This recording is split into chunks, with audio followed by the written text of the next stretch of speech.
Bapak mau sulam kumis ya? Saya mau sulam itu Pak, hati saya tetap terpaku sama Prudential gitu ya. Bapak Ibu silakan yang kanan yang kiri yang ingin bertanya silakan. Lu nggak ada yang mau tanya? Iya Pak Robi silakan. Terima kasih. Pada waktu memutuskan untuk menutup usaha, terus dapat support dari istri. Enggak, saya enggak support. Oh, enggak support ya? Belum Oh, belum ya? Ini awakmu lah. Oh, oke. Terus memang benar-benar apa yang membuat Bapak ini kok langsung memutuskan dan tutup hampir semuanya, kan bertahap tadi. Itu apa ya yang membuat Anda klik dan harus dihabiskan ini? Kok percaya banget gitu loh? Pede banget gitu ya? Iya. Beliefnya terlalu kuat ya? Iya. Iya, Pak. Apa itu? Betul. Jadi gini, Pak. Sebenarnya ini bukan keputusan besar pertama yang saya bikin, Pak. Keputusan besar pertama ya jelas menikah, gitu. Keputusan besar kedua itu saya lakukan ketika saya jadi karyawan, gitu. Tadi kan bisa bebas saya ada demo-demo ya, teman-teman ya. Itu saya ketua Serikat Pekerja Telekomunikasi di Jawa Timur. Gitu. Saya pimpin 3.000 orang buat demo ke perusahaan saya karena banyak orang yang ke-PHK dan tidak bisa permanen.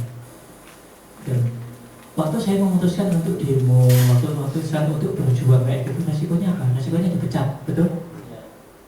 Malu nggak keluarga? Mungkin keluarga malu, saya nggak peduli. Tapi pokoknya saya gini ya, teman-teman. Pokoknya saya yakin dengan yang saya lakukan pasti akan saya jalankan, nggak peduli. Meskipun hasilnya dipecat. Toh akhirnya dipecat dapat pesangon toh, iya toh. Akhirnya teman-teman yang nggak ikuti pergerakan saya dulu, sekarang lagi dipecat semua tanpa pesangon, iya toh. Berarti kan beruntung saya, iya toh. Termasuk ketika saya memutuskan menutup bisnis konvensional dan beralih ke prudential, apa yang saya pertimbangkan? Jelas, yang saya lihat satu Pak. Pertama, beberapa hal sih. Satu yang pertama tadi yang saya ceritakan, yaitu saya lihat laporan keuangan prudential. Prudential mengeluarkan duit gede loh, gitu, jauh lebih gede daripada sebuah perusahaan yang namanya Citibank dan Pertamina. Itu angkanya, angka 5,2 triliun dalam 1 tahun, luar biasa loh, gitu. 425 miliar ya per bulan kali bagi 12, gitu, bukan angka yang kecil. Tinggal kita mau ambil berapa bagian dari 425 miliar per bulan, gitu. Nah, itu satu yang pertama Pak. Yang kedua, sudah banyak nggak orang yang berincome di atas 100 juta? Banyak sekali, gitu. Banyak sekali di Prudential Indonesia. Sudah banyak contohnya, gitu. Apalagi kebetulan kalau di MRT itu waktu pertama kali join saya dikenalin, Pak. Dikenalin ini orang income-nya 300, ini income-nya 400, ini 1 miliar. Ya kita kayak gini toh, yang kita pikir selama ini kita usaha konvensional udah gede gitu loh Pak. Kita dengan usia kita yang masih 3 bulan, kita pikir udah gede. Ternyata ada yang kayak gini. Modalnya apa? Tidak pakai modal, gitu. Tinggal mulut aja, gitu. Mulut dan apalagi dong teman? Mulut sama mata ya, mulut mata mental, udah gitu doang gitu loh. Itu modalnya kita. Jadi usaha konvensional Pak. Tiap tahun tambah modal, itu utangnya tambah titik, bukan tambah titik, tambah akeh lah, tambah banyak, ya loh, banyak utangnya, gila waktu itu, sepanjang Pak. Tiap akhir bulan mesti telepon sama bank, Pak, di waktunya cicilan ini Pak bayar ya Pak.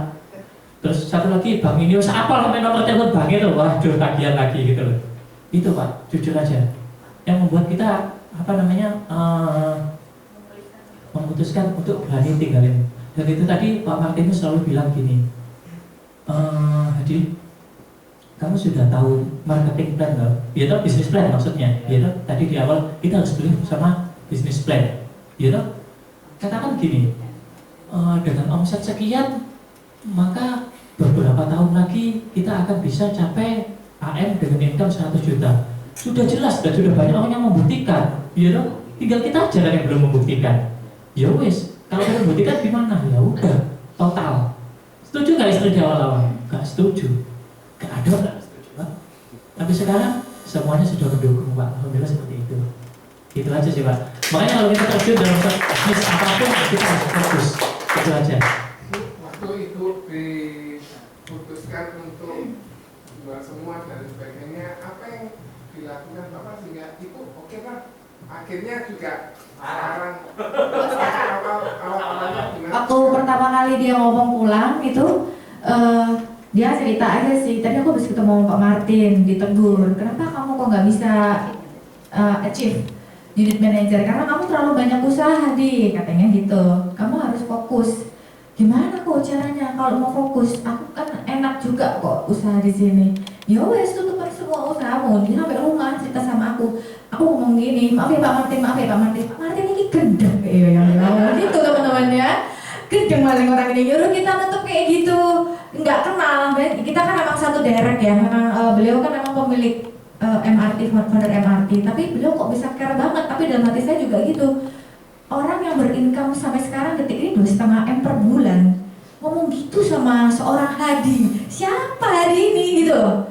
Ya kan, dia hanya cucu agent loh ya, kan AM-nya kan directnya langsung, ini kan cucunya.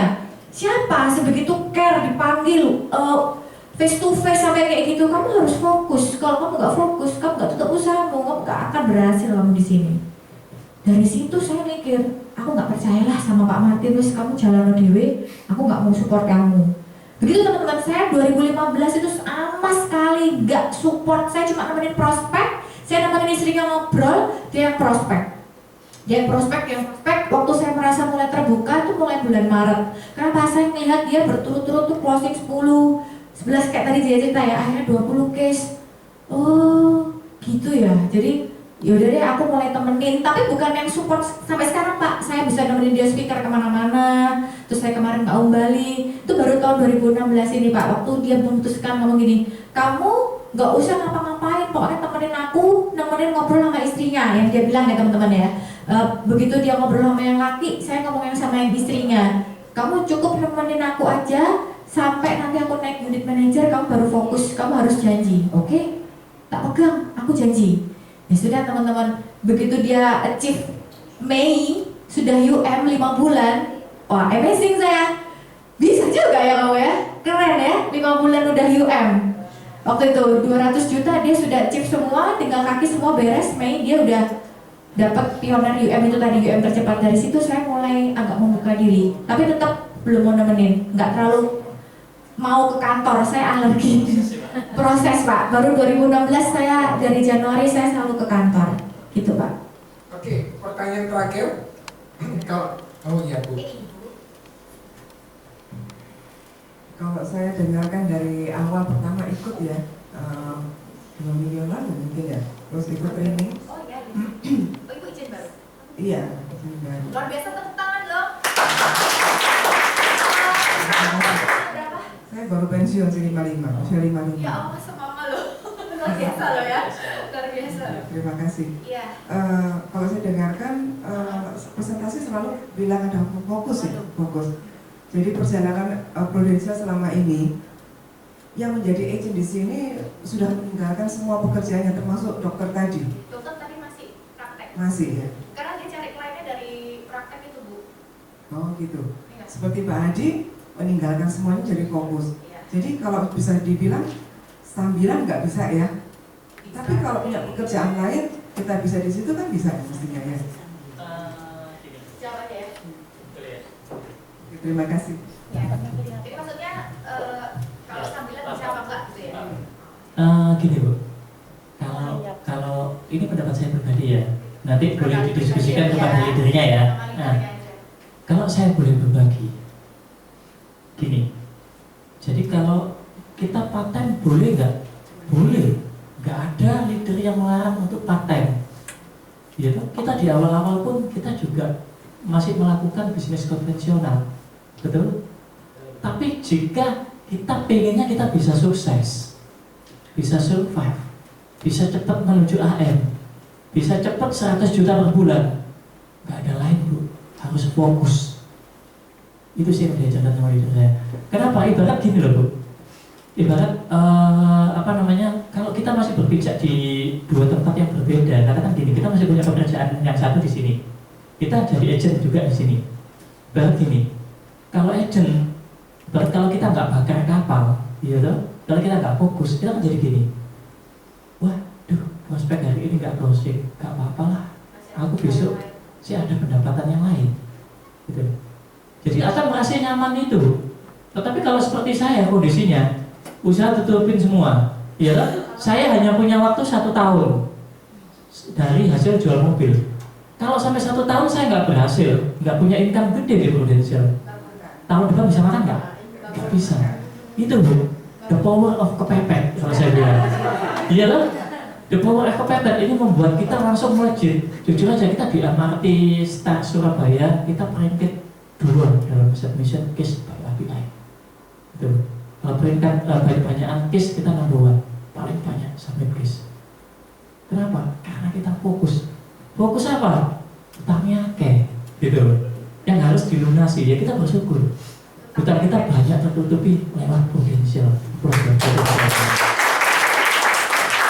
Oke, kalau Pak Hadi tadi menutup semua. Kalau saya cuma masih punya 1 usaha aja Bu, salon spa. Itu pun karena saya sering pakai tempatnya untuk meeting Bu kalau malam. Jadi karena kebetulan salon saya kan di tengah kota di daerah Pucang. Jadi masih 1 usaha itu karena juga udah lama. Lagian malam kita pakai untuk meeting, kan sayang kita udah sewa, ya kan mahal. Mereka akhirnya agent-agent saya datang, jadi tuh fungsinya juga buat kantor, kayak gitu Bu. Jadi tapi saya tetap nggak terlalu fokus karena sudah saya tinggal, usahanya udah jalan sendiri sama pegawai. Gitu aja cukup ya Bu ya? Oke.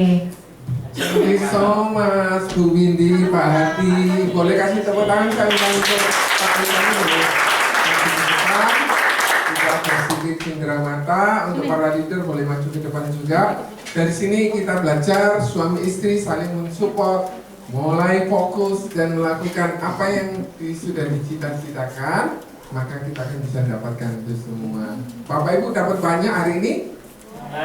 Oke, terima kasih sekali lagi Pak Hadi.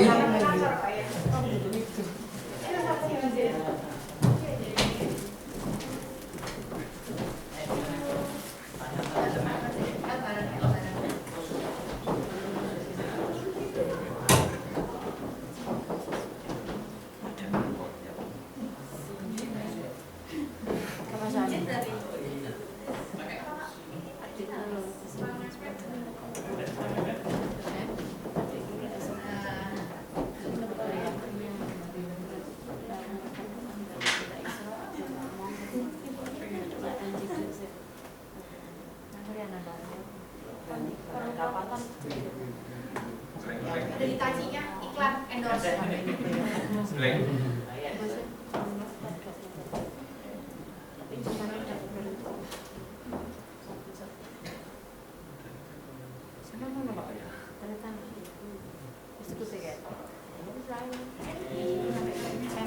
Thank you ya Mas.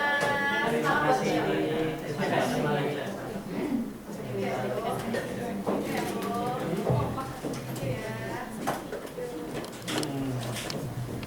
Sekali lagi kita beri aplaus.